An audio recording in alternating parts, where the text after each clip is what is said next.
সবাইকে প্রণাম, নমস্কার। সাপ্তাহিক নারদীয় ভক্তিসূত্র পাঠে সবাইকে স্বাগত জানাচ্ছি। আজকে আমরা নারদীয় ভক্তিসূত্রের তৃতীয় এবং চতুর্থ সূত্র নিয়ে আলোচনা করব। আমাদের এ বিষয়ে পাঠ শুরু হবে। দেখুন, নারদীয় ভক্তিসূত্রের ছোট ছোট সূত্র মানে হচ্ছে ভক্তির যে গভীর তত্ত্ব তাকে অল্প কথায় প্রকাশ। সূত্র কথাটা মানেই তাই যে একটা বড় বিষয়কে ছোট্ট একটা বিষয়ের মধ্য দিয়ে প্রকাশ করা। দেবর্ষি নারদ, ঋষি শ্রেষ্ঠ নারদ, তিনি যে ভক্তি ও প্রেমের উপলব্ধি পেয়েছেন, যাতে প্রতিষ্ঠিত হয়েছেন, যাতে তার দেবত্ব প্রতিষ্ঠিত হয়েছে, সেই যে বিষয়গুলো, ঈশ্বর প্রেমের সেই কথাগুলো তিনি বর্ণনা করছেন। সেখান থেকে নারদীয় ভক্তিসূত্র কথাটা এসছে। আমরা যখন কথামৃত পাঠ করছিলাম, সেখানে ঠাকুরও বারে বারে বিভিন্ন প্রসঙ্গে নারদীয় ভক্তিসূত্রের কথা বলছেন এখন যে সময়, মানে কলি, সেই অর্থে যে মানুষের মধ্যে সেই সাধনা বা ত্যাগের যে বিস্তার, সেগুলো হয়তো সবসময় হয়ে ওঠে না। তো একটা সহজ পথ, জ্ঞানের পথের থেকে অত্যন্ত সহজ এবং সকলের জন্য উপযোগী এমন একটা পথ বাছাই করছেন এবং ছোট ছোট সূত্রের মধ্য দিয়ে এই পথগুলোকে ব্যাখ্যা করছেন, এই বিষয়গুলোকে জানছেন, বলছেন। এগুলো কোনো জ্ঞানের কথা নয়, এগুলো হচ্ছে অনুভব আর উপলব্ধির কথা। জগৎ বিষয়ে, ঈশ্বর তত্ত্ব বিষয়ে, আত্মতত্ত্ব বিষয়ে ব্যক্তির যে উপলব্ধি, সেই উপলব্ধিগুলোই বিভিন্ন সূত্রে বর্ণনা করা হচ্ছে। তো তৃতীয় যে সূত্র একদম ছোট, যে কথাগুলো প্রথমে বলে এসেছিলেন, একদম প্রথম সূত্র কি ছিল? যে প্রথম সূত্রে তিনি অবতারণা করছেন যে এই অনন্তর সম্পর্কে জানার পরে এখন আমি এই ভক্তিসূত্র নিয়ে ব্যাখ্যা করছি। এটা ছিল প্রথম সূত্র। দ্বিতীয় সূত্রে বলছেন যে এই যে ভক্তি, এই ভক্তি হচ্ছে পরম স্বরূপা, মানে এগুলো সাধারণের মতো হিসেব করলে হবে না।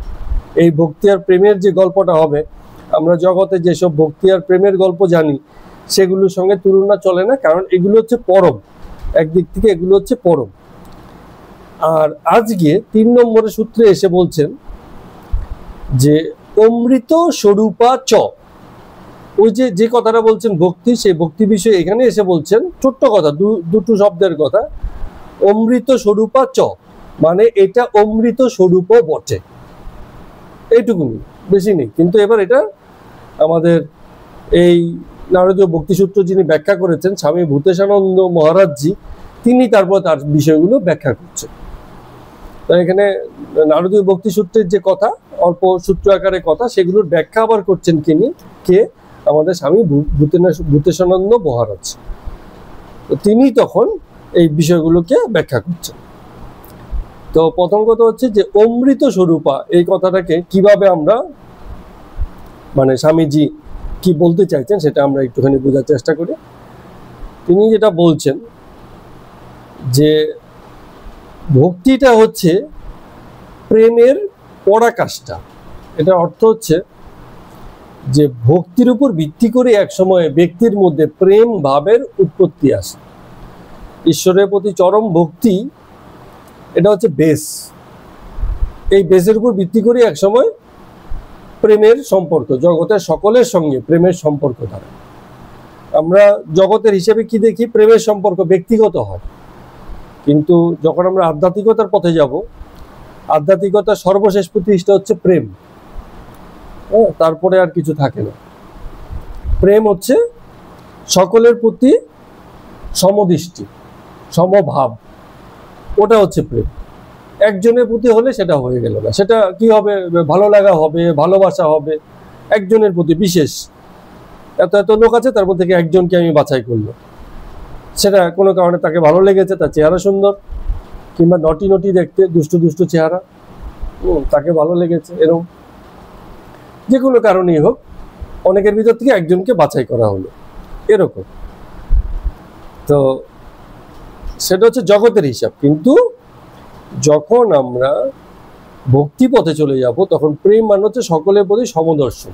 যেমন গৌরাঙ্গের প্রেম ছিল, সেই যে দুষ্ট জগাই মাতাই, প্রথমে তো দুষ্ট ছিল তারা, মানে মেরেছিস কলসির কানা, তাই বলি কি প্রেম দেব না, কি মহান বাক্য দেখুন, তুলসী কানা মেরেছে, রক্ত পড়ছে, স্বাভাবিকভাবে মানুষের রাগ হওয়ার কথা, তার যে শিষ্য সঙ্গপাঙ্গ ছিল তারাও রেগে যাওয়ার কথা, কিন্তু বলছেন না যে প্রেম আমার সবসময় আছে, তোদের জন্য প্লাস অন্য সকলের জন্য একই রকম প্রেম ভাবে সবসময়ই আছে, তোদের দেখে আসেনি, ওটা আমার ভিতরে আছে, আগে থেকেই আছে। এত সুন্দর ডিফারেন্স, এগুলো সনাতনেই সম্ভব। যে আমি কাউকে দেখে ভালোবাসিনি, তার আচার ব্যবহার সৌন্দর্য সম্পর্ক আমার সঙ্গে তার সেই যে বলে আমার আমি তোমার পিসির অমুক কালের অমুক এই বলে, তুই তো আমার আপন লোক, আয় আয় ঘরে আয়। আমার এতদিন চেনেনি, যে সম্পর্ক পেলো বলছে আপন লোক, চল ঘরে আয়। কিন্তু এখানে সেসব বিষয় নেই, কোনো সম্পর্কের সূত্র ধরে, রক্তের সম্পর্ক ধরে, কি কাউকে দেখাশোনা করে, কোনো ভালো এলাকার লোক হয়ে, আমার দেশের বাড়ির লোক, চল চল চল, খুব ভাবের ব্যাপার। এমনিতে সকলের সঙ্গে শত্রুতা, যে দেশের লোক পেয়েছে বলছে খুব ভাব, ওইসবও নেই।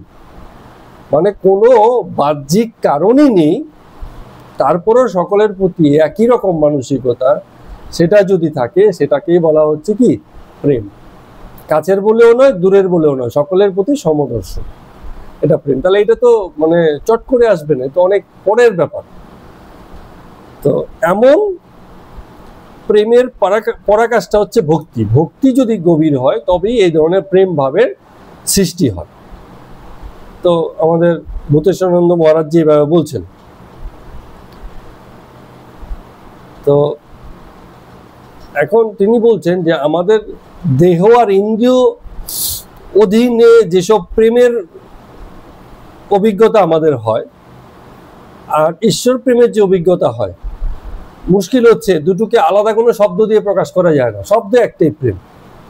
তাহলে কেউ যদি প্রেম বলে থাকে তো বলবে ওই দেখ তার সঙ্গে তার ভাব হয়েছে, আবার কেউ বলবে না না না, এখানে শুধু ভাবের কথা বলা হয়নি, এখানে আরো গভীর তত্ত্ব আছে। শব্দ তো একটাই। এখন কোনটা দিয়ে যে কি বুঝাচ্ছি, এটা যে বুঝাচ্ছে আর যে বুঝছে সেই ব্যক্তির উপরে নির্ভর করে।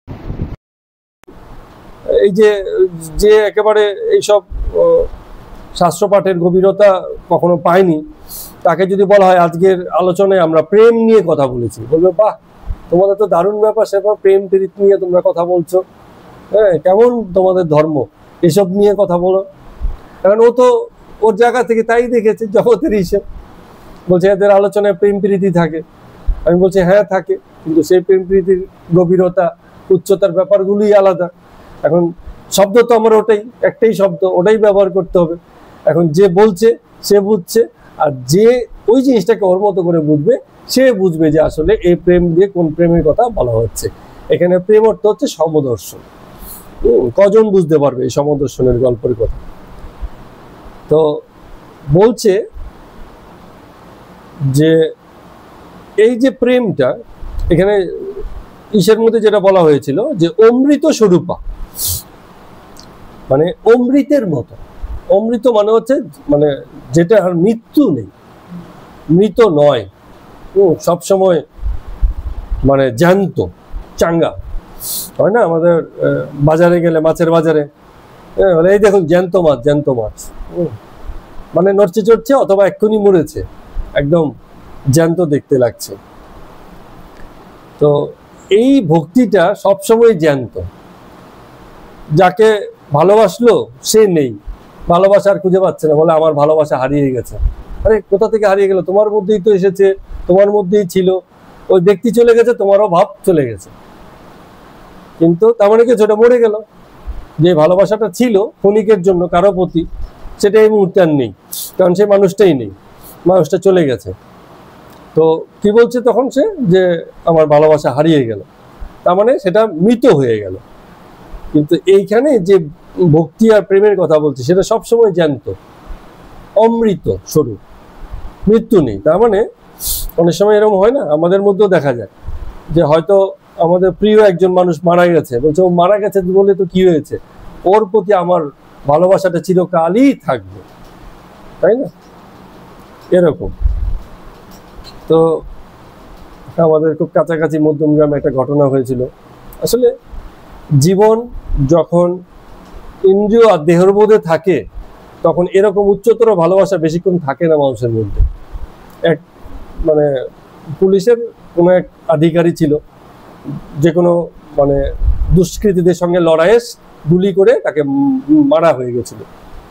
তো তার স্ত্রীর যে কান্না, সেগুলো আমরা আমাদের মিডিয়ার কল্যাণে কিরম ভীষণভাবেই দেখলাম। ভীষণ রকম কান্নাকাটি, মানে এমনভাবে কথা বলছে, এমন শোক করছে যে কাছে দাঁড়িয়ে থেকে যারা দেখছে মানে আর মানতে পারছে না, এমন অবস্থা। তো সেই যে ব্যাপারগুলো, তো সবাই ভেবেছিল ওই মৃত স্বামীর প্রতি তার প্রেম বুঝি চিরকালীন, আর মানে যাবে না। হ্যাঁ,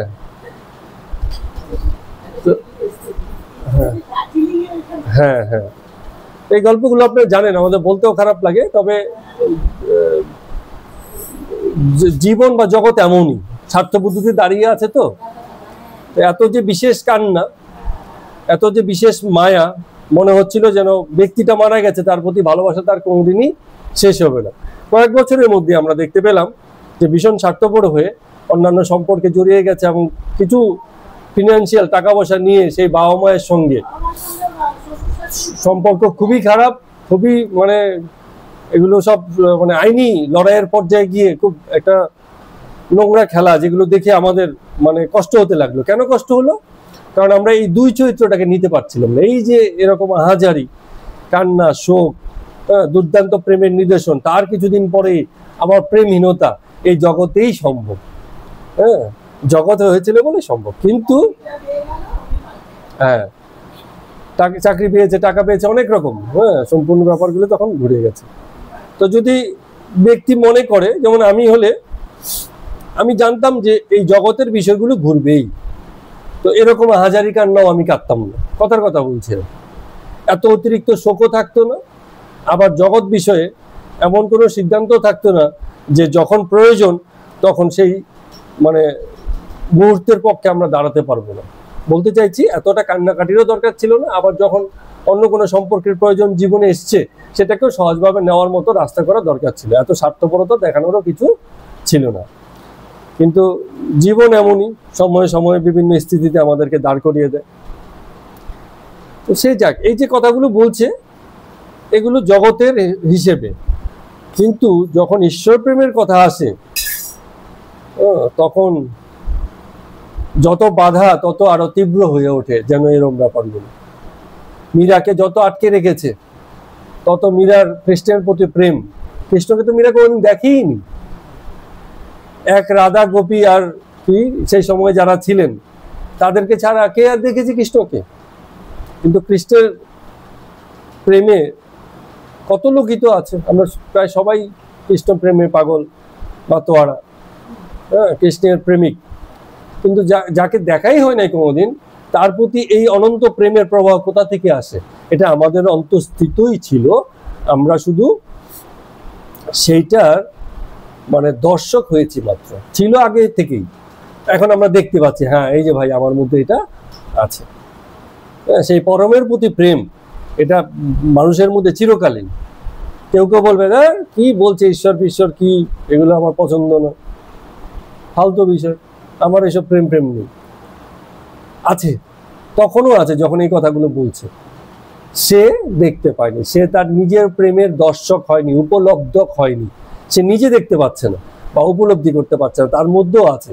এই মানুষটাই দেখবেন কয়েক বছরের মধ্যে আবার পুরো পাল্টে পাল্টে, হ্যাঁ, সেই জগতের প্রেমের প্রতি বিরাগ হয়ে সে অনন্ত প্রেমেরই দর্শক হয়ে গেছে এবং তারই ভোক্তা হয়ে গেছে, এবং তাতেই আত্মরতি। বলছে না যে এই প্রেমের যে সুখ ও বাইরে থেকে আসে না, ভিতরে ভিতরেই আছে, এরকম। এবং নির্বাজ, হ্যাঁ, জগতের প্রেমে পরিবার বাধা হয়ে দাঁড়ায়। যত সিনেমা দেখবেন, নায়ক নায়িকা থাকলে সেখানে একটাই বিষয়, যে কোনো না কোনো একটা বাধা হয়ে তাদের প্রেমের পথ রুদ্ধ করে দিয়েছে। তাই নিয়ে সব ক্লাইম্যাক্স, মানুষ বসে বসে 3 ঘন্টা দেখছে, তাদের মিলিয়ে দিলেও মানুষের খুশি। গল্পগুলো সব একই, কিন্তু ঈশ্বরের পথে কোনো বাধা নেই। পরিবার থেকে বলবে না, বলবে হয়তো খুব স্বার্থপর পরিবার হলে বলবে, আরে এই কি বলছো, ও তো ঈশ্বর প্রেমে পাগল, ও তো আর শখে দিয়ে সংসার হবে না, আমাদের শেষকালে দেখবে কে, এরকম বাবা মা যদি চিন্তা করে তখন হয়তো বাধা দেবে, না না এসব করার দরকার নেই, মন্দিরে মসজিদে যাস নে, ওই লোকের সাথে মিশিস নি, ওই ভক্ত থেকে দূরে থাক, ভুল বুঝে নিয়ে যাচ্ছে। ওই যে কয়েক বছর আগে এরকম ঘটনা হয়েছিল না, এক ছেলে, এই তো এরকম তো প্রায় হয়, আইআইটি পাস, এই পাস সেই পাস, এই পড়াশোনা সেই পড়াশোনা, পরে মঠে মন্দিরে ঢুকে চলে যাচ্ছে, আর ফিরছে না, বাবা মার কান্নাকাটি, পুলিশের কাছে কি নালিশ করছে, তাকে ধরে নিয়ে আসা বাড়িতে দেওয়ার চেষ্টা হচ্ছে, কিন্তু সে আর ফিরছে না। এরকম আবার অনেকে ফিরেও আসে, কয়েকদিন পরে দেখা আছে যেই আগ্রহে উৎসাহে গেছে, কিছুদিন পরে ভালো লাগছে না, আবার ঠিক বাবা মার কাছে ফিরে যায়। কত রকম ঘটনাই ঘটে। তো কিন্তু মূলত যদি আমরা সাধারণ হিসেবে দেখি, জাগতিক কোনো বাধা নেই, নির্বাধ এই প্রেম। কেউ যদি বলে যে আমি ঈশ্বরের প্রতি খুব প্রেমে অনুরক্ত, আরেকজন এসে বাধা দেবে? কেউ এসে বাধা দেবে। যদি বলে আপনার বাড়ির মেয়েটার প্রতি আমি খুব প্রেমে অনুরক্ত, বলবে তোর বাড়ির ঠিকানা দে, তোর বাবা মায়ের সঙ্গে আগে সাক্ষাৎ করি, যদি তাতে ঠিক না হয় এবার আবার পুলিশের লোকজন আছে, তার অনুরক্ত বার করছি, মানে অনেক রকম বাধা। কিন্তু বলে ঈশ্বরের প্রেম আমার মধ্যে ভরপুর আছে, বলে খুব ভালো কথা, আরো সম্মান করবে, আরো অ্যাপ্রিসিয়েশন করবে, সবাই বলবে না খুব ভালো আছে, এরকম। তো মহারাজ নানানভাবে ব্যাখ্যা করার চেষ্টা করছেন। আরেকটা হচ্ছে দিব্য প্রেমে কি হয়, জগতের প্রেম যেগুলো আছে, শুধু ভালোবাসলেই হবে না, তার কাছ থেকে কিছু চাইও। বলবে বিকেল 5টায় দেখা করো, যদি বলে না না যেতে পারবো না, ওইখান থেকে রাগারাগি শুরু হবে, কি প্রেম করছো তুমি, দেখা করতে পারছো না, গেল 2 সপ্তাহ ধরে তোমার সঙ্গে দেখা হচ্ছে না, কি এত ব্যস্ত, তো শুরু হয়ে গেল। তো আমরা কিছু চাই, দেখা করবে, গিফট দিবে, খাওয়াবে, ঘুরবে, কথা হবে, তবে গিয়ে দিব্য প্রেমের ঘটনাগুলো ঘটে। কিন্তু তার সঙ্গে ঈশ্বর প্রেমের ক্ষেত্রে এসব কিছু নেই। ও দেখাই হয়নি জীবনে, কোনোদিন দেখাই হয়নি, তারপরে তার প্রতি এত প্রেম। আরে বাড়ির বউও বিরক্ত হয়ে যাচ্ছে, কি কৃষ্ণ প্রেম করছে, রাধার প্রেম হলেও না হয় বুঝতাম, রাধার সঙ্গে প্রেম কিন্তু কেউ করে না, রাধার প্রেম কেউ করে না, সবাই কৃষ্ণেরই প্রেমিক, রাধা নিজেও কৃষ্ণ প্রেমিক। রাধার সঙ্গে প্রেম নেই, যত প্রেম কৃষ্ণের সঙ্গে। তো এটাই বিষয়গুলো বলছে যে দিব্য প্রেমে বহিরাগত বস্তু লাগবে, কিছু উপাদান লাগবে, কিছু জিনিস থাকবে যেটা নিয়ে টাইম পাস হতে হবে, কিন্তু ওখানে কিচ্ছু নেই। কৃষ্ণের ছবিরও দরকার নেই, কিছুই দরকার নেই, ও সবসময় কৃষ্ণ প্রেমীই আছে, সে থাকলেও আছে না থাকলেও আছে, কৃষ্ণ কৃষ্ণ বললেও আছে না বললেও সে একই রকম প্রেমে আছে। ব্যাপারটা বুঝতে পারছেন কোন জায়গা থেকে বলছে? তো যেই ভক্ত নিজের ভিতরে সে প্রেম ভাবটা কি টের পেয়ে যায়, তার তো কোনো আয়োজনেরই দরকার নেই, কোনো আয়োজন দরকার নেই, সে সবসময় সেই প্রেম ভাবেই আছে। অন্তর বলছে যে তাকে ভালোবেসেছি, আর এতেই আমি খুশি, আর কিছু চাই না, এরকম ভাব। তো প্রেমাস্পদের অধিষ্ঠান অন্তরেই, ওই বাইরে গিয়ে তাকে খুঁজতে হবে না, কোনো তীর্থে গিয়েও খুঁজতে হবে না। কালকে গাইলেন না কথাটা, যেন কি ডুব ডুব ডুব, ওটার মধ্যে তীর্থের একটা কথা হলো যে মনের মাঝে বৃন্দাবন, যার অন্তরতেই বৃন্দাবন, সে কোন বৃন্দাবনে ঘুরবে, কোথায় গিয়ে কৃষ্ণ খুঁজবে, খুঁজে আরো বরঞ্চ বলে ধর কিছুই পেলাম না, আমি তো নিজের ভিতরেই দেখতে পাচ্ছি। নিধুবনে দরকার নেই তার যাওয়া, নিধুবনে গিয়ে কৃষ্ণকে খুঁজতে হবে, আমার মনের বনে তো কৃষ্ণ অহরহ বাঁশি বাজিয়ে যাচ্ছে, আমি কোথায় কোন নিধুবনে গিয়ে খুঁজবো তাকে। তার মানে প্রেমাস্পদ তার অন্তরেই আছে, তার নিজের অন্তরেই তার অধিষ্ঠান, সবকিছু তার অন্তরের মধ্যেই। সেই শ্যামা সঙ্গীত সেই কথাগুলোই বলছে। কার গান এটা? ওই যে ডুব ডুব ডুব, ইয়ে নাকি রামপ্রসাদ। তো কত সুন্দর কথা, কোথাও গিয়ে আমার আর খুঁজতে হবে না, আমার অন্তরে বৃন্দাবন আছে, সেখানে কৃষ্ণ প্রতিনিয়ত বসত করে, আমার কোনো আয়োজন নেই। এবং বস্তুত পক্ষে যে প্রকৃত ভক্ত তার কোনো রকম আয়োজন থাকে না, কি আয়োজন করবে সে আছে তো সেসবের মধ্যেই। এবং আরো সবচেয়ে বড় কথা দেখুন, কত সুন্দর কথা বলছে, বলছে এই যে যাকে ভালোবেসে হৃদয়ে অধিষ্ঠান করেছি, তো তাকে ভালোবেসে আমিও হৃদয়েই অধিষ্ঠিত। আমার অস্তিত্ব আবার বাইরে নয়, আমিও তার পাশেই বসে আছি, তার সঙ্গেই আছি। যাকে ভালোবেসেছি তাকে অন্তরে রেখেছি, আবার আমি যে ভালোবেসেছি সেও তার সঙ্গেই আছে, অবিচ্ছেদ্য। মানে এটাকে দুটো সত্তা আলাদা নয়। পুরুষোত্তম পুরুষের থেকে আলাদা নয়। পুরুষোত্তম হচ্ছে কি? দা সুপ্রিম, শ্রেষ্ঠ, দা আদি, একদম আদি। তার আগে কিছু নেই, তারপরেও কিছু নেই, সেই তেমন। আর পুরুষ হচ্ছে প্রকাশিত সত্তা, তো তারও একটা মধ্যবর্তী অবস্থা। প্রকৃত আর পুরুষোত্তমের মধ্যবর্তী অবস্থা হচ্ছে পুরুষ। তো সেই যে অবস্থা, সেই অবস্থার সঙ্গে এই যে জীব যে ভালোবাসলো সেও তার সঙ্গেই আছে। এটা অর্থ এই যে ভালোবাসাটা বা এই প্রেমটাই যোগ্যতা, যে যোগ্যতা থাকলে পরে তার পাশেই অধিষ্ঠিত হওয়া যায়। কৃষ্ণের পাশে রাধা এই যোগ্যতাতেই বসেছে। হ্যাঁ, দারুণ সব কথাবার্তা এখানে। মানে নারদীয় ভক্তিসূত্রের বিষয়গুলি আলাদা। কৃষ্ণের পাশে রাধা কেন বসেছে? আমাদের হয় না কোন নেতার পাশে, নেতাকে ক্যামেরা এসছে, ছবি তুলছে, এবং তার পিছনে যেসব থাকে এরা কি করে, কোন রকম একটু নেতার পাশে চেহারাটা দেখাতে হবে। পিছনে লড়াই শুরু হয়ে যায় কিন্তু, ধাক্কাধাক্কি, যে আমি একটু নেতার পাশে আছি, ক্যামেরায় আসতে হবে, নেতা আছে পিছনে, আমার চেহারা যেন থাকে। ক্যামেরাম্যানকে আগেই পয়সা দিয়ে রেখেছে, ছবি কিন্তু প্রত্যেকটা ক্লিকে আমার পিছনে থাকতে হবে, এরকম ব্যাপার।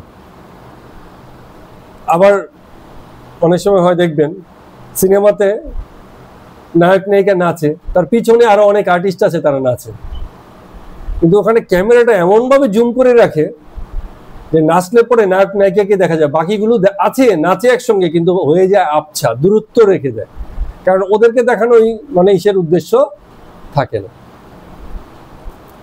তো চেহারা যে দেখাতে চাচ্ছে নেতার পেছনে থেকে, এর অর্থ কি? এর অর্থ আমি দলে আছি, আমি আপনার অনুগত। দলে দলে আনুগত্যই দল, আনুগত্য না থাকলে দল হবে না। যে সুপ্রিম নেতা তার অনুগত বাকিরা, তার কথা শুনবে বাকিরা, হ্যাঁ, তবেই দলে থাকতে পারবে, দলের অনুগত নেতা। তো অনুগত আছি বলেই পিছনে আমার ছবি আছে। তো এরকম রাধা কৃষ্ণের পাশে আছেন। কেন আছেন? কারণ তাকে ভালোবাসেন। গোপীরাও আছে, গোপীরা থাকে না, রাধা কৃষ্ণ, তার আশেপাশে আবার গোপীরা থাকে। কেন গোপীরা আছেন? রাধা কৃষ্ণ আছে, আবার গোপী কোথা থেকে আছে? দুজন এক দুজনকে পেয়ে গেছে, আর বাকিদের তো দরকার নেই। তারা তাহলে কি মানে ওই পিছনে নাচার জন্য এসছে? না, তারাও কৃষ্ণকে সম পরিমাণেই একই রকমই ভালোবাসে। ঠিক আছে? তো বিষয়গুলো হচ্ছে এই পর্যায়ে, অর্থাৎ যাকে ভালোবাসলো আর যে ভালোবাসলো দুজনে একই জায়গাতে থাকে, দুজন আলাদা সত্তা নয়, একই জায়গাতেই আছে। এই কারণে এই যে প্রেমটা, এই প্রেমটা হচ্ছে অমৃত, মরে না, দুজনেই তো থাকে। এটাকে পরমও বলা হয়েছে, আমাদের দ্বিতীয় সূত্র বলা হয়েছিল এটাকে পরম। তো ঈশ্বরের প্রতি এই যে ভালোবাসাটা আর আমাদের জগতের ভালোবাসা, কেউ কেউ কারো কারো প্রথম প্রথম মনে হতে পারে দুটো বিষয় হয়তো একই, কিন্তু দুটো বিষয় কিন্তু আসলে এক নয়, পুরোই আলাদা। হ্যাঁ, তো এই ভগবানের প্রতি যে ভালোবাসা, জগতের ভালোবাসায় একটা মানে খুব স্বাভাবিক প্রাপ্তি, বিচ্ছেদ, বিরহ। কিন্তু ঈশ্বরের প্রতি ভালোবাসায় বিচ্ছেদেরও সম্ভাবনা নেই, কোনো রকম বিরহের সম্ভাবনাও নেই, চিরস্থায়ী, অনন্ত। যদি এক ভালোবাসা জেগে যায়, ভালোবাসার দর্শক যদি ব্যক্তি হতে পারে, সেই ভালোবাসা কিন্তু আর কোনোদিন সেখান থেকে সরবে না। জগতের ভালোবাসা, দেহের প্রতি ভালোবাসা ধীরে ধীরে এক সময় না এক সময় মিটে যায়। স্বার্থহীন ভালোবাসা মিটে যায়। স্বার্থহীন মানে স্বার্থের কথাই আসে না সেখানে। সেটা আগেই ছিল, এতদিন আমি বার করতে পারিনি। অনেক সময় হয় না, সেই মায়ের বিয়ের শাড়ি এতদিন পরে বেরিয়ে এসছে মেয়ের বিয়ের সময়, বলে কোনোদিন তো দেখিনি, মেয়ে অবাক হয়ে গেছে, বলে এটা ছিল রেখে দিয়েছি, সেই যে ট্যাঙ্কে পরে রেখে দিয়েছি ও ওখানেই ছিল, এত বছর পরে আজকে মানে উপলক্ষে বেরিয়ে গেছে। তো এই আমাদের ভালোবাসাটা নিয়েই আমরা জন্মেছি, ঈশ্বরের অনুসত্তা হয়ে জন্মেছি বলে সেই আনন্দ আর প্রেম আমাদের মধ্যেও আছে এবং নিয়েই জন্মেছি আমরা, শুধু তার দর্শক হইনি। সেটা যে আছে সেটা আমরা এতদিন পর্যন্ত আবিষ্কার করতে পারিনি। যে মুহূর্তে আবিষ্কার হয়ে গেল ও আর তখন পিছনে যাবে না। যখন একবার ট্যাঙ্কের থেকে শাড়ি বেরিয়ে এসছে তো বেরিয়েই গেল, তো আর লুকোনি, আর লুকুবি কি, সে তো বেরিয়ে গেছে, একবার তো দেখাই হয়ে গেছে। খনিটা যখন আবিষ্কার হয়ে গেল জানাই আছে যে ওর নিচে গ্যাস, তেল, রূপো, সোনা সেসব আছে, কয়লা আছে। যতক্ষণ আবিষ্কার না হচ্ছে ততক্ষণ পর্যন্ত অজানা, একবার আবিষ্কার হয়ে গেলে জানা হয়ে গেল। তো এই কারণে এখানে এসে বলছেন, এই যে অমৃত কথাটা ব্যাখ্যা করতে গিয়ে বলছেন যে যে প্রেমের কথা বলছি সেই প্রেমটা, যে প্রেম করছে সেই প্রেমিক ব্যক্তিটা, আর যাকে প্রেম করছে সে প্রেমাস্পদ, তিনটেই নিত্য চিরকালই আছে। তার মানে প্রেমটাও আছে আগে থেকেই, শুধু তার ওই খনিটার ভিতর তো আগে থেকেই আছে, শুধু জানা হয়নি যে এখানে তেলের খনি আছে। যে জানা হয়ে গেল ওটা তো বেরিয়ে গেল। তো এরকমই যে যে প্রেমটা আমাদের মধ্যে আছে সেই প্রেমটাই, তার প্রতি প্রেম, এই সংযোগটা শুধু ঘটবার বাকি থাকে। আর যখন সংযোগটা ঘটে যায় তার কোনোদিন শেষ হয় না, সেই সংযোগ চিরকালীন হয়।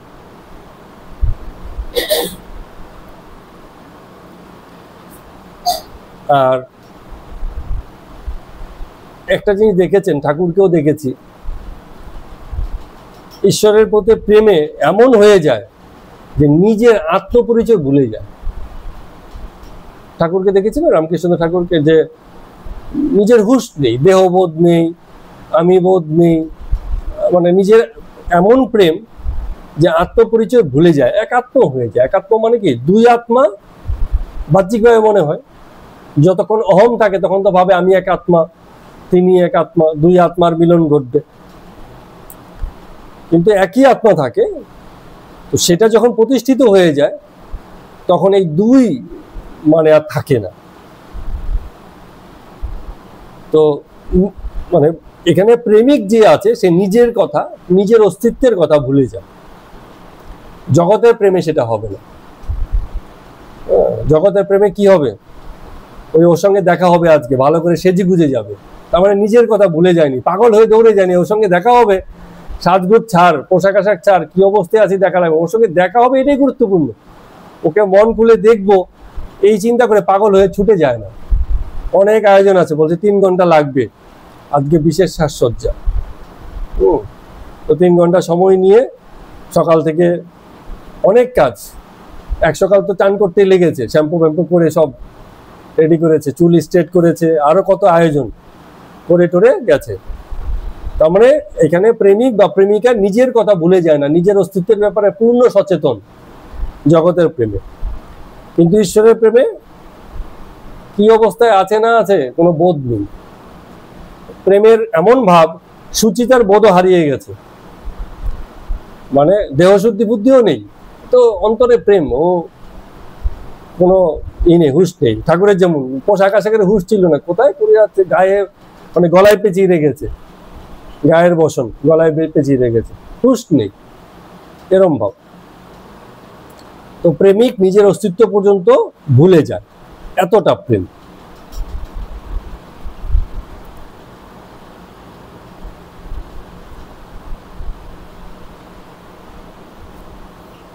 তো এই যে বললো এই কথাগুলো বলার অর্থ হচ্ছে, যে কথাটাকে বললো একটা ছোট্ট কথা, সূত্রটা কি ছিল, একদম ছোট, অমৃত স্বরূপ। হ্যাঁ, অমৃত বললে আমরা অনেক সময় বুঝি যে কিছু একটা তরল জাতীয় আছে যেটা খেতে খুব ভালো হয়, খেলে পরে মানুষের মধ্যে সঞ্জীবনী শক্তি হয়ে যায়, সে আর মরে না। হ্যাঁ, এখানেও কথা তাই, মরে না, কিন্তু কিছু খাওয়া বা ভোগ বা শরীরী মৃত্যুর কথা এখানে বলছে না, বলছে এখানে যে প্রেম আর যে প্রেমিক আর যে প্রেমাস্পদ তাদের কোনো নাশ নেই, তারা আগেও ছিল, এখনো আছে, আজীবন থেকে যাবে, সেই কথাটা এখানে বলছে। এটাই হচ্ছে অমৃত স্বরূপা। এবার চলুন আমরা চতুর্থ শ্লোকে যাই। চতুর্থ শ্লোকে বলছেন, একটুখানি বড়, তাও বেশি বড় না, ছোট্টই। জলব্ধা পুমান সিদ্ধ ভবতি, অমৃত ভবতি তৃপ্ত ভবতি। বলছে যা লাভ হলো এই যে প্রেমের মধ্য দিয়ে, এই ভক্তির মধ্য দিয়ে, জলব্ধা যা লাভ হলো ব্যক্তির, যে প্রেম করছে সেই প্রেমীয় ব্যক্তি যে আছে তার যা লাভ হলো, তাতে মনে হয় যেন সিদ্ধ হয়ে গেছে, সিদ্ধি লাভ হয়ে গেছে, অমৃত লাভ হয়ে গেছে, তৃপ্তি লাভ হয়ে গেছে। এই প্রেমের মধ্য দিয়ে সিদ্ধি লাভ হয়ে যায়, অমৃত লাভ হয়ে যায় এবং তৃপ্তি লাভ হয়ে যায়। চলুন এবার তাহলে তার ব্যাখ্যাটা আমরা করি। সিদ্ধির কথা তো ঠাকুরও খুব বলেছেন, মনে আছে কিনা? বলে অষ্ট সিদ্ধির যদি একটা সিদ্ধিও হয় তাহলেও ঈশ্বর দর্শন হবে না। আমরা আগে কি হতো, বিভিন্ন মানুষজন বিভিন্ন দেবদেবী পুজো করে, আরাধনা করে, প্রার্থনা করে, উপাসনা করে সিদ্ধি লাভ করতো, মানে কোনো বিশেষ ক্ষমতা অর্জন করত। সেই ক্ষমতা দিয়ে সে প্রকৃতির স্তরে বিভিন্ন রকম শক্তির খেলা খেলতো। তো ঠাকুরকে বলা হয়েছিল যে তুমি কেমন ঠাকুর, তোমার কোনো ইসে নেই, মানে সিদ্ধাই নেই। এটা তো ঠাকুর এর আগেও বলেছেন। কত রকম লোক দক্ষিণেশ্বরে আসতো। একদিন এক তপস্বী এসছে, যার এত সিদ্ধি যে মানে জলের উপর দিয়ে হেঁটে গঙ্গা পার হয়ে যায়, এত সিদ্ধি। এই নিয়ে তো ভীষণ রকম লড়াই, আপনারা দেখেছিলেন কিনা। তো সবাই বলছে ঠাকুর কি, ঠাকুর তো কিছুই জানে না, ও তো কি সিদ্ধি, কতটা মানে সিদ্ধি হয়েছে যে জলের উপর দিয়ে হেঁটে চলে যাচ্ছে। তো ঠাকুরের কাছে আর যাওয়া যাবে না, এই তো আসল জিনিস। যত অলৌকিকের খেলা, প্রকৃতির স্তরের খেলা যে দেখাতে পারে তার ভক্তবৃন্দ অনেক বেশি। ও বলে মাথায় হাত বুলিয়ে দেয়, দাঁড় করিয়ে দেয়, পঙ্গু সোজা হয়ে যায়, এরকম অবস্থা। কত কিছু দেখা যাচ্ছে এরকম, মনের কথা বলে দিচ্ছে, গোপন কথা বার করে দিচ্ছে। এগুলো বিভিন্ন রকম সিদ্ধি, প্রকৃতির স্তরে বিভিন্ন রকম কৌশল বা খেলা যেগুলো অর্জন করতে হয়। তো এই নিয়ে যখন ভীষণ লড়াই চলছে, ঠাকুর বলছেন, সকলের সামনেই বললেন, বলে এক আনা দিয়ে নৌকো করে গঙ্গা পার হওয়া যায়। এই এক আনা বাঁচাতে গিয়ে এই সিদ্ধি করে লাভ কি? এক আনা বাঁচানোর সিদ্ধি হয়ে লাভটা কি? যে আমি মানে জলের উপর দিয়ে হেঁটে পার হবো, আমার দরকার কি জলের উপর দিয়ে হেঁটে পার হবো? আমি এক আনা দিলেই তো নৌকো করে পার হয়ে যেতে পারি।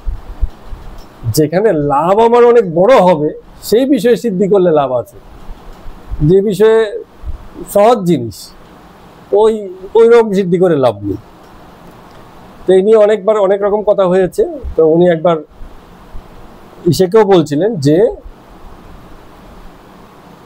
মানে এরম সিদ্ধি চাই না, যে সিদ্ধি হলে পরে তাকে পাওয়া যাবে না। ঠাকুর মায়ের ভক্ত ছিলেন, বলছেন মায়ের দর্শন হবে না, মায়ের সঙ্গে কথা হবে না, এরম সিদ্ধি আমি চাই না। একবার এক লোক দক্ষিণেশ্বরে এসছেন, এসে বলছিলেন যে আপনাদের এখানে কার কথা, এমন কে আছেন যিনি মানে অসুস্থ রুগীকে ভালো করে দিতে পারেন? আমি শুনেছি এখানে এমন একজন আছেন। এসে জিজ্ঞেস করছে কাকে? রামকৃষ্ণদেব ঠাকুরকে। উনি বলছেন যে না না, এখানে এমন কেউ নেই, তুমি বরঞ্চ ওখানটায় যাও, ওখানে গেলেও পেলেও পেতে পারো। তাহলে এরকম ভেলকি দেখানোর মতো ভক্তি প্রেমের কথা ঠাকুর কখনো বলেননি, বলতেও চাননি। এবং জীবদ্দশাতে আমরা যতক্ষণ কথামৃত পাঠ করছি সেখানে সেসবের কোনো নিদর্শনও নেই। কিন্তু ঠাকুরকে নিয়েও দুঃখজনক হলো সত্যি, এই ধরনের অনেক গল্প প্রচলিত আছে, সত্যি মিথ্যে আমরা জানি না। কিন্তু ঠাকুর এসব করতে চাননি, এসব থেকে সচেতনে দূরে থেকেছেন। যদি কিছু সিদ্ধির লাভও হয়ে থাকে সেই ক্ষমতার প্রয়োগ করেননি। প্রকৃতির খেলা প্রকৃতিতে খেলতে দিয়েছেন। একদিন বলেছিলেন না যে এই যে এরকম অন্যকে যদি সিদ্ধাই করে ভালো মন্দ করে দেওয়া হয় তাহলে তার পাপ পুণ্য ওই যে করছে তার উপরে চলে আসে। এই জন্য বলছে এগুলো করতে নেই। ওর পাপ আমার মধ্যে চলে আসবে, কি ওর পুণ্য থাকলে সেটা চলে আসবে, হ্যাঁ, তো এগুলো করতে নেই। তো এখানে বলছে, তাহলে এখানে নারদীয় ভক্তিসূত্রে বলছে সিদ্ধি লাভ হয়, তো এ কোন সিদ্ধি লাভ হয়? চলুন এটা আমরা একটুখানি দেখি।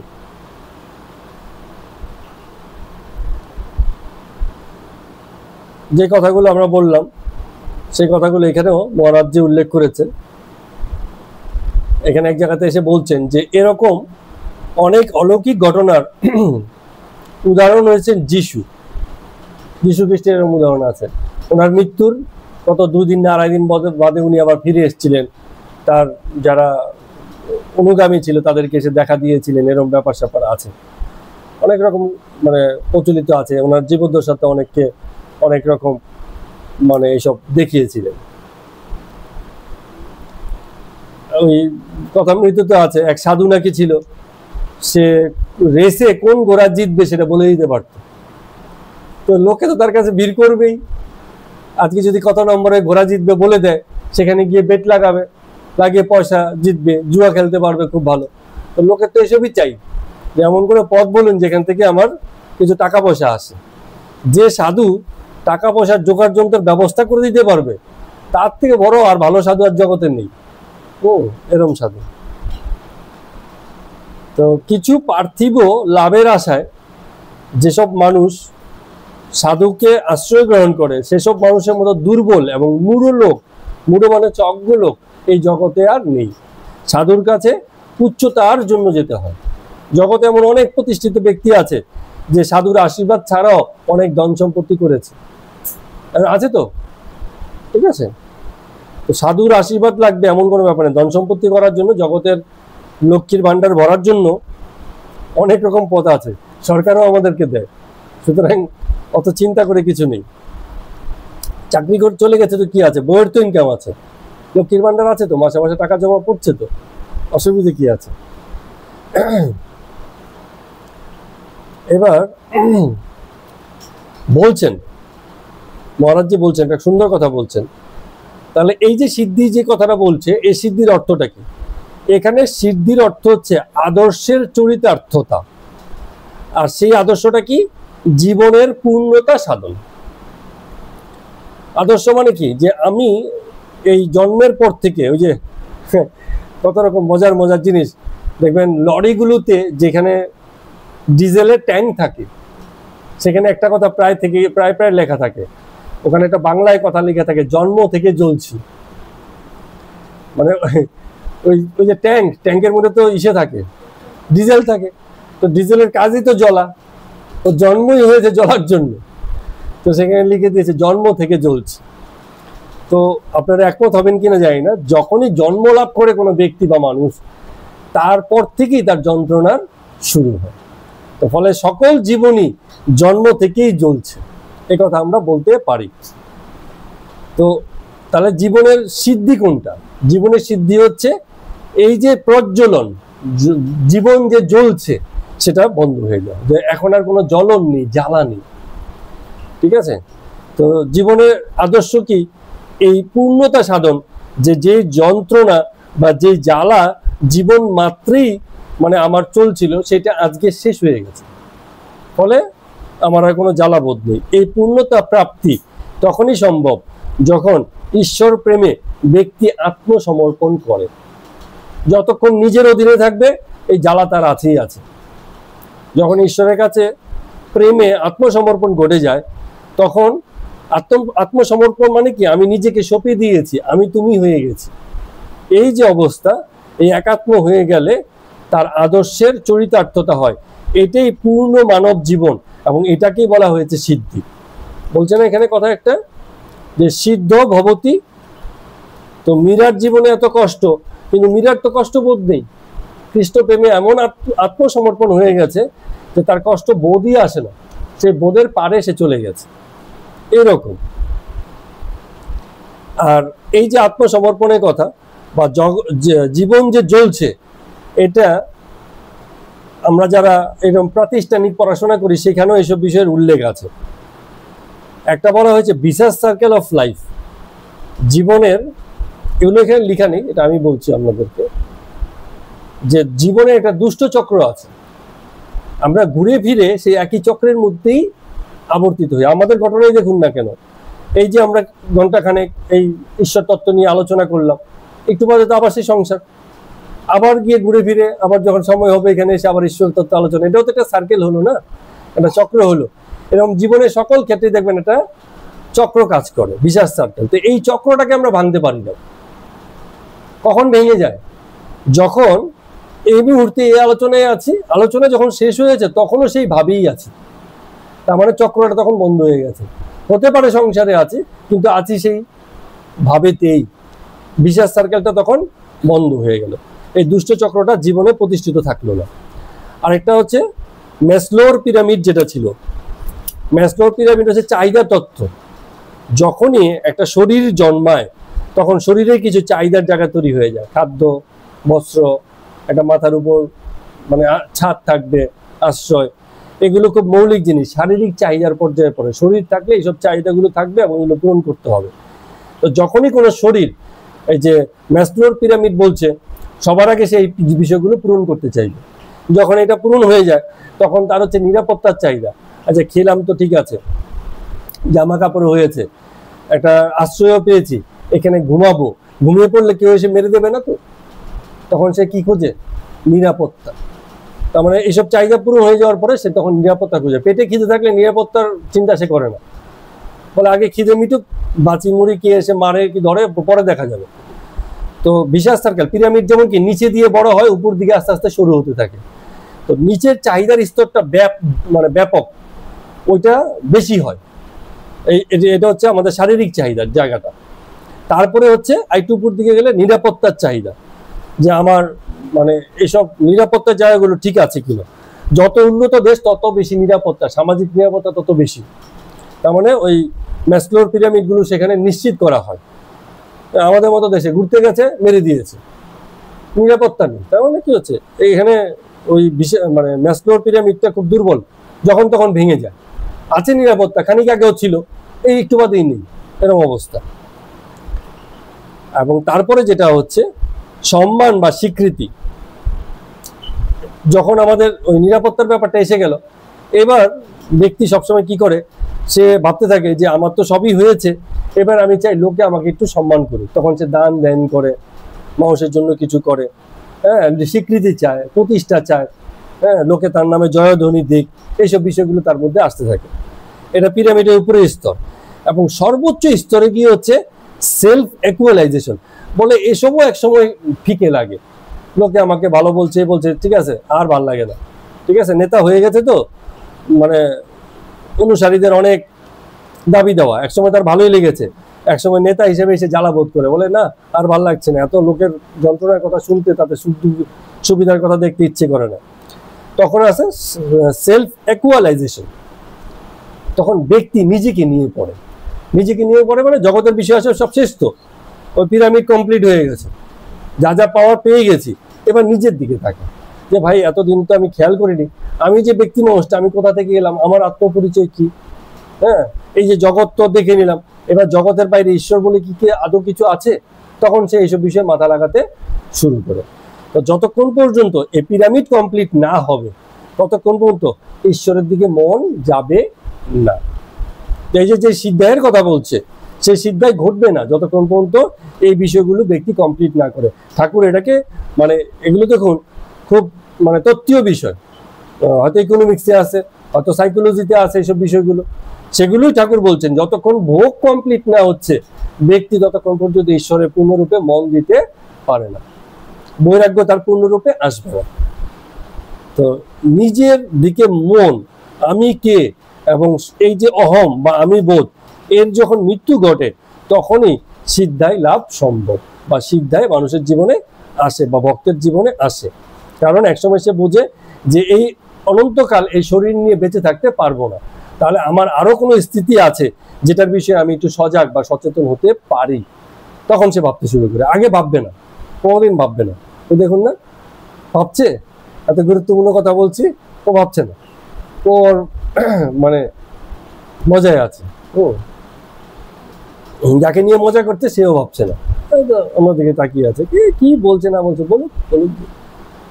বিশ্বাস সার্কেল কমপ্লিট হয়নি, জগতের জ্বালাগুলো ভোগ হয়নি, জ্বালাগুলো পুরোরূপে পাবে। জন্ম থেকে জ্বলছি যখন মনে হবে, একসময় মনে হবে যে না, এই জ্বলাটা এখন বন্ধ হোক।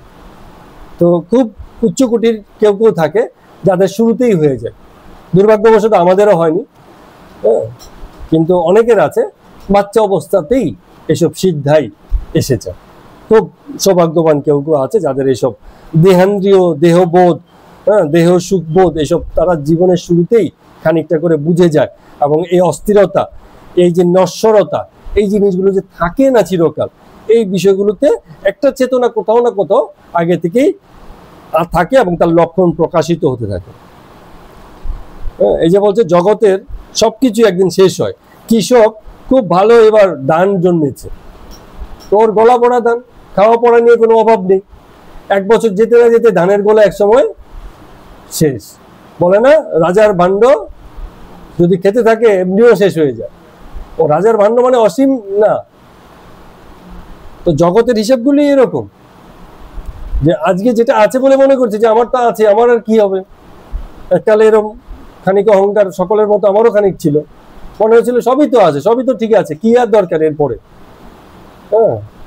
কিন্তু এক সময় সেসবেরও নিবৃত্তি হয়, এই অহংকারের কোনো মূল্য নেই।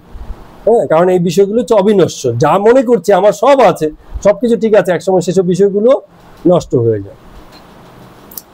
তো এই যে বিষয়গুলো, এখানে যে কথাটা বলছিল যে অমৃত ভবতি, অমৃত নিয়ে কিন্তু কথাটা আমরা আগের শ্লোকে খানিকটা বা আগের যে সূত্র আছে সেটাতে খানিকটা ব্যাখ্যা করেছি। এই অমৃত হচ্ছে কি নির্দ্বিধা। ওই যে স্বামীজিকে রামকৃষ্ণদেব বলছিলেন না যে তোমার একটা মরার খুলির মধ্যে অমৃত আছে, তুমি কিভাবে খাবে বলো তো? মনে করো তুমি একটা মাছি, বলছে পাড়ে বসে ধীরে ধীরে খাবো, বলে না, অমৃতের সাগর যখন পেয়েছো ঝাঁপ দিয়ে দাও। এই অমৃত সাগর মানে যার মধ্যে মানে যে অমৃত সাগর সন্ধান পেয়েছে সে অমর হয়ে যায়। অমর মানে হচ্ছে মৃত্যু ভয় তার দূর হয়ে যায়। এই যে মৃত্যু ভয় তো বলছে যে কিনারে বসে বসে খাবো, যে মাঝখানে যদি যাই আমি তো মরে যাব, কিন্তু তখন ওই মৃত্যু ভয়টা আর থাকে না। এ তেমন প্রেম যে প্রেমে এই মুহূর্তের স্থিতি এক সময় মানে প্রতিষ্ঠা লাভ করে। মুহূর্তের স্থিতি কি? কিছু করে সেসব জিনিসকে লাভ করা যায় না এই প্রেমকে। যেমন অনেকে আছে আমার সঙ্গে সঙ্গে চলবি, আমার সঙ্গে সঙ্গে করবি, আমি যা যা করি তুইও তা তা করবি, তাতে করে তোর মধ্যে ঈশ্বরের প্রতি প্রেম আসবে? মোটেই আসবে না। ঈশ্বরের প্রতি প্রেম এভাবে আসে না। কাউকে কিছু করিয়ে ঈশ্বরের প্রতি প্রেম আনা যায় না। কিভাবে হয়? মুহূর্তের স্থিতি, একটু একটু করে সেই স্থিতিতে পৌঁছতে হয়, কিছু করে নয়। কোনো কর্মে করার মধ্য দিয়ে আমাদের সনাতন ধর্মের মূল লক্ষ্যটাই এরকম, কিছু করে তুমি কিছু পাবে না, কিছু হয়ে তুমি কিছু পাবে। আগে হয়ে ওঠো। এই যে বৈরাগ্য, বৈরাগ্যকে ধারণ করতে হয়, বৈরাগ্য ঘটে যায়, জোর করে হয় না। আজ একটা বিষয় খেতে মন চাইছে, আমি জোর করে চাপিয়ে রাখছি, যত দিন যাবে ওই বিষয়ের প্রতি তীব্র আকর্ষণ আরো বাড়বে ভিতরে ভিতরে। সরিয়ে রেখেছি দূরে, কিন্তু আকর্ষণটা বেড়ে যাচ্ছে, হবে না। একদিন খেয়েই মনে হবে যে না, এই জিনিস আর আমি খাবো না, আমার ভিতর থেকে মনে হচ্ছে এটা আমার থেকে সরে গেল। সেদিনকে আপনি বলছিলেন না, কেউ বলে তারই ভিতর থেকে এসে গেল। এটা এসে যায়, এটাই হচ্ছে স্থিতি। যখন এসে যায়, কিছু করে প্রেম হবে না, একদিন মনে হবে আরে আমার ভিতরে আমার মনে হচ্ছে কোথাও একটা ঈশ্বর প্রেম যেন আমি টের পাচ্ছি, তখনই তার প্রেমিক অবস্থা শুরু হয়ে যায়। কিছু করে কোনো কর্মের দ্বারা সেই প্রেমকে উৎপন্ন করা যায় না। এবং সেটা যখন এসে যায় তখন সেই ব্যক্তির মধ্যে এমন পূর্ণতার ভাব যে কোনো কিছু দিয়েই তাকে আর অপূর্ণতার বোধ দেয়া যায় না। বলবে তোমার টাকা পয়সা নেই, বলে হ্যাঁ ঠিক আছে, তাতেও খুব ভালো আছে। মান সম্মান নেই, তাতেও ঠিক আছে। বউ ছেড়ে চলে গেল, ঠিক আছে। ছেলে মেয়েরাও থাকবে না, বলে তাতেও ঠিক আছে। বাপ্পাও থাকবে না, ঠিক আছে। বাড়িঘর ভেঙে চলে গেল, মানে ভেসে গেল নদীতে, বলে তাতেও ঠিক আছে। কোনো কিছুতেই সে অপূর্ণ নয়, কারণ অন্তর পূর্ণ হয়ে আছে, এরকম ব্যাপার। তো এখানে আমাদের ভূতেশানন্দই বলছেন, বলে মিষ্টি খেতে ততক্ষণই মিষ্টি লাগে যতক্ষণ সেটা মুখে থাকে। ভালো বলেছেন, কতক্ষণ মিষ্টি লাগবে? যতক্ষণ মুখে আছে। আবার আমি বলছি মুখে থাকলে একসময় মিষ্টি তো হারিয়ে যায়, কারণ যে কোনো খাবার খাওয়ার মনে হয় কত ন্যানো সেকেন্ড, 1-2 সেকেন্ড হবে কিনা, তার থেকেও কম সময় আমাদের মুখে সেই স্বাদ, খাবারের স্বাদ আমাদের থাকে। তারপরে সেই খাবার মুখে থাকলেও স্বাদ অনুভূতি থাকে না। দেখুন মানে কিরম ভাবে আমাদের দেহটা গড়া হয়েছে। ধরুন একটা মিষ্টি মুখে দিয়েছেন, প্রথমে যে মিষ্টির স্বাদটা পেলেন, তারপরে মুখে রেখে দিলেও সেই স্বাদ আর থাকবে না। খেয়ে গিলে ফেলুন, আবার নতুন করে আবার মুখে দিন, আবার সেই স্বাদ পাবেন। হ্যাঁ, তার মানে আপনাকে অতৃপ্ত করেই গড়া হয়েছে, আপনার তৃপ্তি হবে না, মুখে নিয়ে বসে থাকলেও হবে না। তাহলে তৃপ্তিটা দৈহিক নয়, তৃপ্তিটা হচ্ছে আন্তরিক। মন যখন তৃপ্ত হবে তখনই বলবে আমি আর খেতে চাই না। কারণ শরীর, জিহ্বা, স্বাদেন্দ্রিয় কখনোই তৃপ্ত নয়। তাকে তো 1 সেকেন্ডের অনুভব দেওয়া হয়েছে, পরের সেকেন্ডে সেই অনুভব সে আবার চাইবে, কিন্তু মন সে তৃপ্ত হয়ে যায়। তো এই যে প্রেম, এই প্রেমটাও একই রকম ভাবে শতপ্রকাশ ঘটে এবং নিত্য বর্তমান ব্যক্তির স্থিতিতে সেই জিনিসটা আসে। ধাপে ধাপে ধাপে ধাপে ধাপে ধাপে সেই জিনিসের প্রকাশ ঘটে। জোর করে কিছু করে সেই জিনিসটাকে আনা যায় না। অনেকে বললো আপনার আলোচনা দেখে খুব ভালো লাগলো, আজকে থেকে আমি ঈশ্বর প্রেম শুরু করলাম। ওরকম আজকে কালকে বলে কয়ে হয় না। আজকের এই মুহূর্তটাই তোমাকে কালকে প্রেমের জন্য তৈরি করবে। মুহূর্তে মুহূর্তকে সৃষ্টি করে যাবে। এই মুহূর্তের স্থিতি পর মুহূর্তের স্থিতিকে সৃষ্টি করবে। প্রথমে ভক্তিভাব, আগে তো বৈরাগ্য আনো। আমাদের মধ্যে কি হয় বলুন তো, আমরা ত্যাগের নামে সবচেয়ে বড় ভয় পাই, কিন্তু ত্যাগের মধ্য দিয়ে যে প্রাপ্তি, সবচেয়ে বড় প্রাপ্তি কি, সেটা হচ্ছে তৃপ্তি। এটাকে ছাড়লাম মানে আমি এই বিষয়ে থেকে মুক্ত, তৃপ্ত হয়ে গেলাম। এই তৃপ্তি হচ্ছে বৈরাগ্য বা ত্যাগের সবচেয়ে বড় প্রাপ্তি। আর যার মধ্যে এই তৃপ্তি আছে, জগতের কোনো কিছুই তাকে আর অতৃপ্তি দিতে পারে না। আমাদের চাহিদা তো তাই, আমাদের মৌলিক চাহিদাই যেন আমরা সবসময় তৃপ্ত থাকি, যেন সন্তুষ্ট থাকি, আমাদের জন্য কোনো মানে চাহিদা না থাকে, এরম বিষয়। তো বলছেন এক জায়গাতে, এই যে আনন্দ, এই আনন্দ থেকেই জগতের উৎপত্তি হয়েছে, এই আনন্দ নিয়েই তুমি জন্মেছ। আর যদি তোমার বোধোদয় হয়, উপলব্ধি হয়, এই আনন্দের স্বাদ পেতে পেতেই তুমি মারা যাবে, কোনো অসুবিধা নেই। এবং তখন তুমি অমর হবে, অমৃতের সন্ধান পেয়েছো বলে তোমার মধ্যে কোনো অতৃপ্তি থাকবে না। কিন্তু যতক্ষণ বাসনা থাকে ততক্ষণ এই তৃপ্তি বা সন্তুষ্টি আসতে পারে না।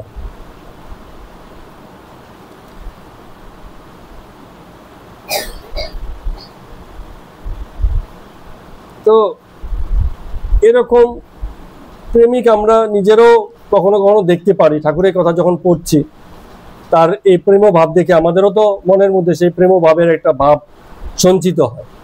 আমরা সূত্রটাতে আরেকবার ফিরে আসি। এই যে আলোচনা হলো, এই আলোচনার ভিতর দিয়ে দেখি সূত্রে যে কথাগুলো বলেছে সেই কথাগুলো প্রতিষ্ঠিত হলো কিনা। বলেছে যে ব্যক্তি এই প্রেম বা ভক্তিভাব লাভ করে তার কি কি পাওয়া হয়। এক হচ্ছে সিদ্ধি প্রাপ্তি হয়। এখানে সিদ্ধি বলতে কি বোঝাচ্ছে, ওই যে এখানে কথাটা বললো যে আদর্শের পরিপূর্ণতা। কি আদর্শ, যে তাতে আত্মসমর্পণ হলাম, আমার জীবনের যন্ত্রণা আর জ্বালাগুলো শেষ হয়েছে, এই আদর্শের জায়গাটা মানে প্রতিষ্ঠিত হয়। এটা হচ্ছে সিদ্ধি ভবতী। অমৃত ভবতী, এটা নিয়ে অনেক আলোচনা হলো। আর সর্বশেষ যে কথাটা বললো তৃপ্তি ভবতী, এই প্রেমে যে তৃপ্তি হয় জগতের আর কোনো কিছুতেই সেই একই রকম তৃপ্তি আসে না। তো নারদীয় ভক্তিসূত্রের আজকের মতো পাঠ এই পর্যায়ে আমরা শেষ করছি। সবাইকে প্রণাম এবং নমস্কার।